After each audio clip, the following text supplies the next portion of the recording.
Ay, ay, ay. So, T, how's life with you? How's things been? Can I live here? No.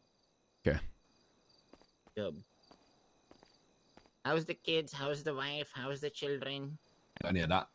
Oh, yeah, you're married to the money. So, T, some little things we've done is we're bringing Monday meetings back. We did. We've had two You Monday did. meetings. You already so done far. it. Yep, we had one last week and one this week. Okay. Yeah. We've had a chat with the boys. Some goals we have is aiming for S++. We're bringing back pushing on the block, whether it's weed or meth or this or that. We're trying to kind of push more of like I guess like a road money Mandem vibe to how we operate. So the boys, In what sense? like pushing weed, G-checking people. We basically just had a conversation that, like, about being more Mandem. Like everyone had been very non-Mandem recently. So kind of just like reining it back to where it was. Yeah. I had a chat to the boys about Dean. To be honest, Dean's been doing small things like earlier today I got him to push meth, and he, as you saw at the block, he kind of wants to push more and more and more. Everything he pushes is going purely back into the gang account, aka I'm embezzling it. So you guys will never see that, but I get richer. That's the way it should be. Yeah. So he's pushing more meth. I'm gonna be putting that away. So far, he's pushed 27K worth, but the only reason he stopped is because we ran out of supply. I guess what we told the boys this meeting this morning is we need to. SK brought up this good point where we need to stop taking it day by day and maybe think of a destination for ourselves. Maybe instead of waking up every day doing like 2-3 boosts and then being bored, we set actual goals for ourselves. We go from there, boom, bang, bing, and take it from there. What kind of goals though? Whether it's like S++ or things we want to accomplish. They're not even like Let's say goals like that. What should it be? A thing I was saying to the boys, like as a goal, like rather than waking up and just thinking on the spot what we do, like little things like assembling a relationship with the PD like we used to have, where if it got to a certain point, like you remember back in the day, right, where if where you had an issue with PD, you'd speak to Bass. Like Bass would come to the block and speak to us, whereas now it's like not really like that. I feel like that was one of the long-term goals we thought was like a mutual understanding and respect from PD, like how we used to have it. Like I think yesterday me and Matt shot up 4 cops because we were doing a boost, and there was a small situation, but it was unaware to us. So Denzel might have what's it called when you head on them? He head on them, but Denzel didn't notice that he had on them, so they started mag dumping him. To me, I was like, why the hell are they mag dumping Denzel? Because he was in front of me. So they mag dumped Denzel. Situation built up, boom, bang, bing. They started shooting him. I started shooting them. Denzel went down. I took them down to the south, shot 2 cops there. Matt shot 2 cops arresting Denzel. We got Denzel out, and then we left, So instead of always just shooting them, it's more of like, hey, this is why we shot, blah, blah, blah. You guys do, and, just having that relationship, like SK was saying, where it's like, it's more flexibility and more, hey, instead of we're going to kill you, let's work things out, and maybe this won't happen next time, Then what if on their side they don't give a shit? They don't want to. Oh, then they'll catch the smoke, Yeah, the message he was trying to when it's justified, spread to the boys. Why do you want to have a relationship with them? It's not a relationship. It's just, I think what I was trying to get across is like, we only escalate to a level when it's they overstep, right? Like rather than we're putting it on them, it's like, okay, we do this, but as soon as they step out of line, then we rein them in and be like, nah, that's over the line, that can't run, you know, rather than just doing it to get away. It's more of like a when they've crossed that boundary. Yeah. Also, this being said, we've had a couple gangs that we have suspicion of snooping around. We think Mayhem's looking into our meth lab. GG's kind of been weird with like all this petty stuff. Rust. Weird in what way? Like they talked to me the other day about their situation and how how Vinny wanted to cut them off, and Vinny talked to Speedy and all of them wanting to cut them off, and there was like the 2-week drought. And they came to me being like, hey, how do you think about this? Like, you know, how do you feel about Vinny? And I told them, you know, I don't necessarily agree with what you guys done, etc. But it's not my place to go mouth you to like every gang in the city. That's not me. And then they were talking to me as if, you know, they knew I had a teddy, you know? Because what I brought up to them is like, oh, your supplier is my supplier, because I know Speedy's been supplying them. But they were being very. He knows what happened with GG, me, right? You know about that whole thing, right? Like he knows about. I don't think so. So yeah, what happened with GG is, long story short, GG and Eugene have been going at it. They kidnapped Pigeon. They got Pigeon to take them to where Eugene's bench is. And then they started like tweeting out where their location was. They tweeted out their container.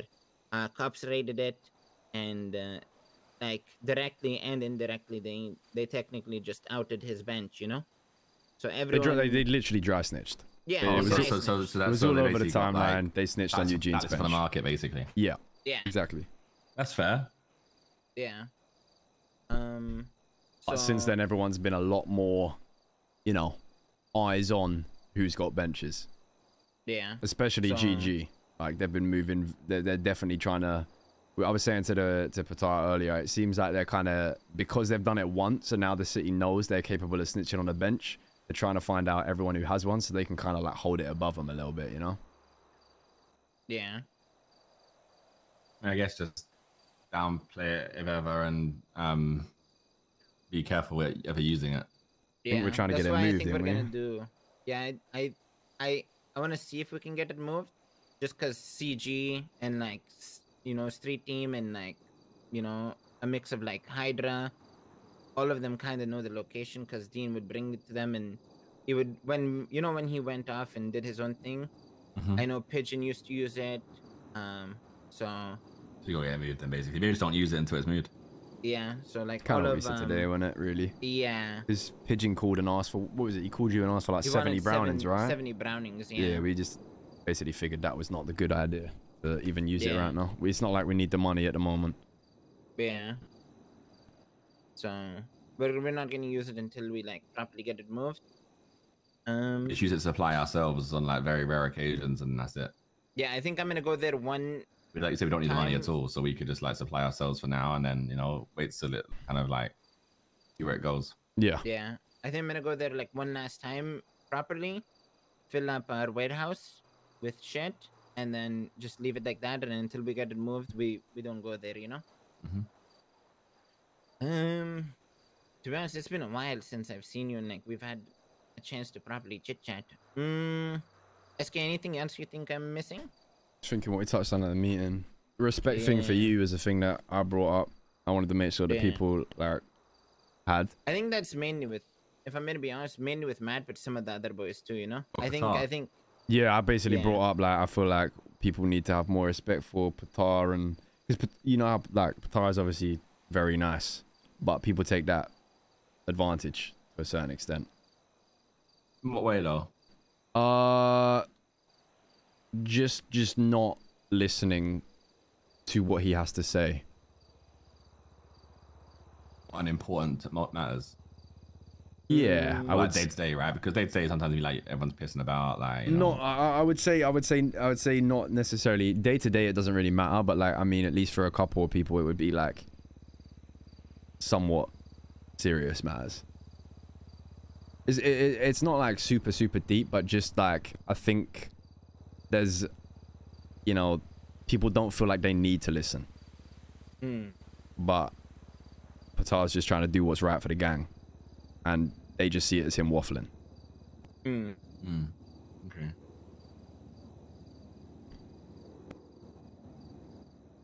Yeah, I talked to the boys about communication more too, because like if I'm not awake, almost nothing, or like if me and Sparky are not awake, like almost nothing comes back to you, you know. And Dean brought up a good point. I think the boys are still indirectly afraid of you, you know, where it's like, oh, you know, I'm Why scared is to tell Dean bringing Tommy up that this. point though? What's that? Why is Dean bringing up that point? I don't know why he's bringing it up, but I think we were, it was a heart to heart, you know, where I was talking to him, and you know, and he brought it up, but you know, it when I it's think what when else it's did we talk brought about up, in a it kind of meeting? makes sense, you know. Yeah, I mean, I ain't seen. I mean, Ved probably gives me quite a lot of information, actually. To be fair to him, Okay, and so that's it's good. not always the greatest of information, but he Yeah. tries. Yeah. Yeah. So hopefully, when say like if I'm not awake or Sparky's not awake, hopefully more of the boys will come reach out to you more often. Because I told them, like, even with me, like this morning something happened, and Denzel spent the whole day with me, and he didn't say a word to me. And I told SK, it was more of like, he probably wanted me to hear it from SK, but I'm like, especially when it's important things, just give me like a small like bullet point of like this, talk to SK so I know what happened, you know. Yeah. Yeah. So hopefully communication overall just improves, It was the main relationship to each other, you know. the main topic was just direction, innit? Like everyone at the moment is very, well, like at least the past few weeks, it's been very much just, I'd say for the past like couple months. The analogy I used with Patar was like, it kind of seemed like everyone had mentally retired. Like everyone had kind of clocked out of the whole gang thing, and it was like kind of lost purpose a little bit. So it's just kind of trying to rein it all back together. And I'm not saying we ain't having no fun, because obviously we still are, but like just having a bit more purpose and being how we was before. Like we had a couple of people who have bought a yard on Cougar who didn't call us and like ask for permission. And we was just saying, like, if people do that, it should just be as if, you know, they have moved into a dodgy area, right? So every time we see them, we just G-check them, like make it feel like they are living in a bad end. Kind of how we should be. They put your foot down again more, basically. Yeah, exactly. Yeah, one other point that was brought up in the meeting is, just because the city is lazy or they don't give a shit about benches or this or that, doesn't mean we should chime in into that, you know? So it's more of like, hey, we're gonna do it our way. We don't care if, you know, the city follows through. So like, say everyone and their mom are doing this, just because they're being lazy or being foolish with everything doesn't mean we should, you know? You know. Exactly. We operate how we operate. Yeah, that's exactly what we were saying. Like, don't follow so anyone kind else. of putting the train back on the tracks, you know? That being said, I should probably tell you about the James thing as well. That was more of a me thing than the gang. But we was in the car yesterday. You've met James Mandem, right? Yeah, of course. Yeah. We was driving and we was talking about the mayhem snooping around the meth lab thing, and then Denzel brought up the topic of benches, and I didn't realize James was in the car, and Denzel had just been speaking on benches, and I said, oh, so mayhem called to see if Patar was still supplying, right? Which anyone with half a brain would put two and two together, that Denzel said bench, and then I said, he said that you know, Patar has access to that. So I ocean dumped him. And Ved and Matt weren't too keen on the fact I'd done that, and I think were more okay with him hearing that. I didn't think it was too extreme, but I felt like to cover my tracks, that's kind of what I had to do. And I said to them, like, I understand if you don't agree, but that's what I felt like I should have done in that situation, just to make sure that, because we were being too easy with that type of info. At the end of the day, James is a good guy, but he isn't MDMA. He shouldn't know too much. So I had to do that. I just got anonymous ping. Oh, you wanna go there? I think it's related to this thing from earlier. Could be. That one. I think it's the right thing to do, bro. Like, if unless Patar tells you, I want like Abaddon's to find out. If Patar wants it to be, it's his bench, right? If he wants it to be, no one else finds out, then no matter who you tell or ever it gets leaked to, you do that, bro. That's the way I saw it. I would rather be over the top than not do anything, you know? Like literally, yeah. Yeah. I think once we get it moved, we wanna do it properly with like an anonymous